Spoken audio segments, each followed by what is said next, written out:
effort. Just play nice with each other, kids. Welcome to Classic Game Room, coming to you from the Intergalactic Space Arcade. Here's a life-commanding JRPG on the Xbox 360. It's Tales of Vesperia. Rated T for a bunch of things, including suggestive themes. Suggesting what? Would we really call that suggestive? That's more implied than anything. After all, this is a tale of love and adventure.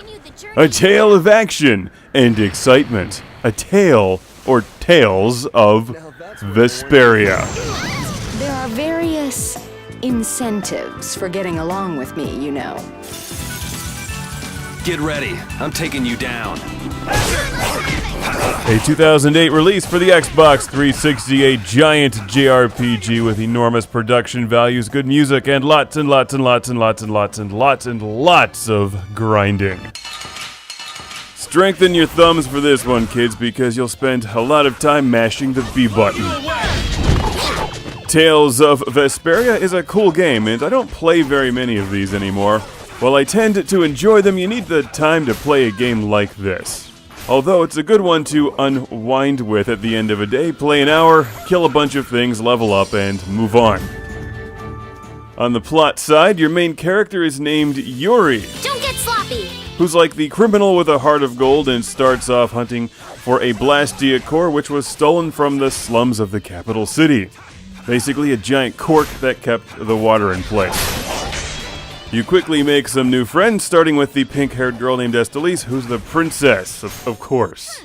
But no robot exoskeleton. Can this really be considered a JRPG? If only it had a busty girl with purple hair, giant ears, and... Oh, it has that. Okay, it's a JRPG. With Judith seducing the guard, this plan can't fail. I'll do my best to live up to your expectations, Carol. What can I do to be like Judith?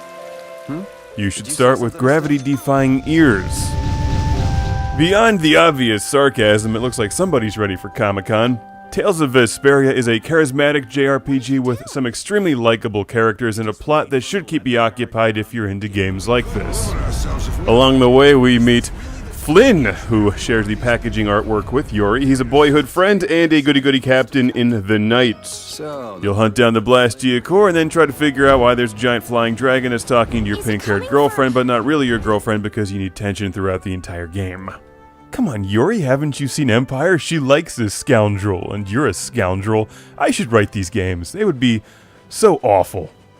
Because your party would never leave the first inn. Screw this kingdom. Somebody put Duran Duran on the jukebox and order me another tankard of mead. I'm about to level up.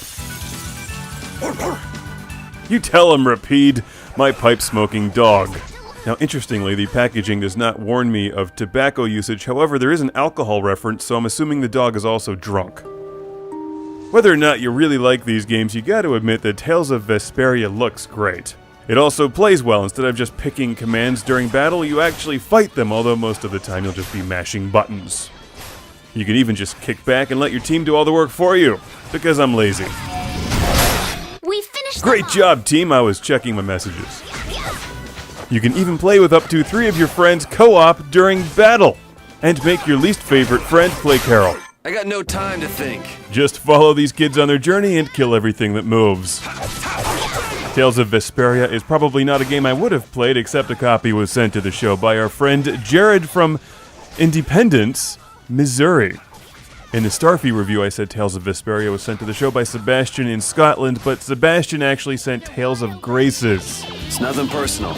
Which will be the next life-commanding JRPG after this one. All these tales, no flippers. Do you know something about this box? So, yeah, just stay dead. Oh, Raven, you're so clever and witty and old. What is he, like 28? Man, he's over the hill. Scribed formula? What do you mean?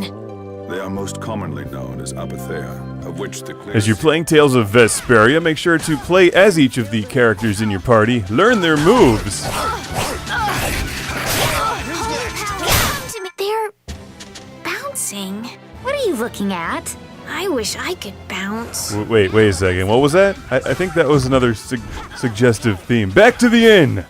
It's ladies with swords drink free night. Later in the game, you'll obviously meet some more powerful foes, so it's best to know who you want in your combat party and who you'd like to be playing. I found Yuri to be the most well-rounded. He's good at close range and can just sit back and Azure Edge everyone over and over and over and over again. I'll just sit back here and launch things at you from a distance while everyone casts healing spells on me.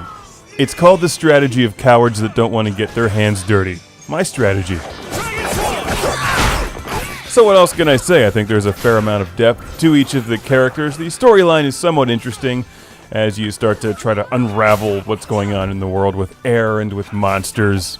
And there's lots of things to pick fights with and destroy. So if you like JRPGs and a good sizable combat adventure game, then I would definitely check this one out. This is on the Xbox 360. It's a good time. I'm still playing it. It's not my typical genre of choice, although I enjoy games like Phantasy Star and Dragon's Dogma. I like this one too, although it's totally different. It's Tales of Vesperia. Thanks again to Jared in Missouri. Set aside some time if you're going to play this one. It's a fantastic tale, ready to be told, as the fates of two friends traveling separate paths intertwine in an epic adventure of justice, trust, and friendship. Aw, that's heartwarming.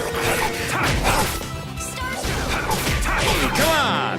Yay! All right! How about a hug? I don't think so.